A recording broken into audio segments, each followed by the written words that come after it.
Class పిల్లలందరూ ఇప్పటివరకు మీరు చక్కగా చిన్నప్పటి నుంచి ఒకే స్కూల్లో అదే టీచర్స్తో చాలా మంచి అనుబంధాన్ని ఏర్పరచుకుని చాలా చక్కగా సాఫీగా జరుగుతుంది మీ స్కూల్ డేస్ అన్నీ. ఎందుకంటే స్కూల్ డేస్ టీచర్స్ తొందరగా మారరు. ఎప్పటి నుంచో ఉన్న టీచర్స్ ఉంటారు. అంతేకాకుండా టీచర్స్కి లేకపోతే ఆ మేనేజ్మెంట్కి కానీ మీ పేరెంట్స్ ఎక్కువ మంచి కనెక్షన్ ఉంటుంది. అలాగే మీకు చిన్నప్పటి నుంచి ఉన్న ఫ్రెండ్స్ ఉంటారు. సో మీరు మీ బాల్యం చక్కగా ఉంటుంది. అలాగే మీరు మీ స్నేహితులందరితో కూడా ఎలా ఉంటారంటే చిన్నప్పటి నుంచి మీరు కలిసి పెరిగినప్పుడు మీకు కులాల గురించి కానీ మతాల గురించి కానీ అలాగే డబ్బున్న వాళ్ళు లేని వాళ్ళు ఇలాంటి ఫీలింగ్స్ కానీ ఏమి మీ బాల్యంలో ఉండవు. కానీ ఇప్పుడు మీరు కాలేజ్కి వెళ్ళినప్పుడు అక్కడ వాతావరణం అంతా పూర్తిగా వేరుగా ఉంటుంది. ఎందుకంటే అక్కడ ఎక్కడెక్కడి నుంచో వస్తారు. అక్కడ అందరూ కూడా చాలామంది ఇప్పుడు ఉన్న సమాజంలో ఇప్పుడున్న పరిస్థితులను బట్టి కాలేజీల్లో చాలా గ్రూపులుగా ఉంటున్నారు.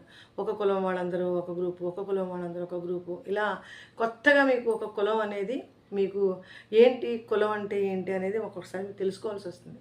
ఒక్కటి మీరు గుర్తుపెట్టుకోండి, మనం ఏ కులంలో పుట్టినా ఏ మతంలో పుట్టినా ఇవేమి మనం స్వతహాగా చేసుకునేవి కాదు, జన్మతః వచ్చినవి. అందుకని మనం పుట్టుకొని మన శరీరాన్ని మనం ఎలా గౌరవిస్తామో, ఎలా మర్యాదగా మనం మన శరీరాన్ని చూసుకుంటామో, అలాగే మనం పుట్టిన మనం మతాన్ని కానీ కులాన్ని కానీ మనం ఎప్పుడు కూడా కించపరచుకోకూడదు. అవతల వాళ్ళు ఎవరైనా మీ కాలేజ్కి వెళ్ళినప్పుడు అవతల వాళ్ళు ఎవరైనా మా దగ్గర కులం మీది తక్కువ కులం అని ఏదన్నా కామెంట్ చేయడం కానీ లేకపోతే వాళ్ళు మీరు దూరంగా పెట్టడం కానీ అలా చేసినా మీరు అలాంటివి ఉంటాయని ముందుగానే ప్రిపేర్ అయ్యి మీరు ఆ కాలేజ్కి వెళ్ళడం తెలుసుకోవాలి. ఆ కాలేజ్కి వెళ్ళేటప్పుడు మీరు ఎలా ఉండాలనేది మీరు ప్రిపేర్ అవ్వాలి. ఎందుకనంటే ఒకటి గుర్తుపెట్టుకోండి, ఎందుకంటే మనం ఏ కులంలో పుట్టామో ఏ ఇంట్లో పుట్టామో ఏ వృత్తిలో పుట్టామో దాన్ని మనం గౌరవించాలి. ఎందుకంటే ఈరోజు మనం ఈ శరీరం అంతా ఎదిగిందంటే ఇంత స్థాయికి మనం ఎదిగామంటే అక్కడి నుంచే కదా వచ్చాము. అంటే మనకు బ్లడ్ కానీ ఈ బాడీ కానీ ఆ ఫుడ్ కానీ అంతా మనం ఆ కులంలోంచే వచ్చింది. అందుకని మీరు ఎప్పుడు మీ కులాన్ని మీరు తక్కువగా అనుకోవద్దు.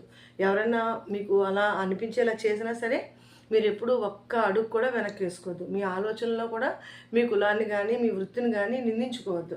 అయ్యో నీ కులంలో పుట్టానా లేకపోతే ఇలాంటి వృత్తి చేస్తారా మా నాన్న అనేది మాత్రం మీరు ఎప్పుడు అసలు ఆలోచనలోకి రావద్దు. ఎందుకంటే అన్నిటికంటే గొప్ప కులం మానవత్వం. అలాగే మీకు అలాంటి ఫ్రెండ్స్ మీకు అసలు అవసరమే లేదు. అలాంటి ఫ్రెండ్స్ ఉండాలని కూడా కోరుకోవద్దు.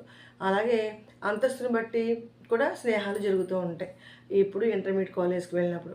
అందుకని మీరు ధైర్యంగా మిమ్మల్ని మీరు అంగీకరించుకోవడం నేర్చుకోండి ఫస్ట్. ఎందుకంటే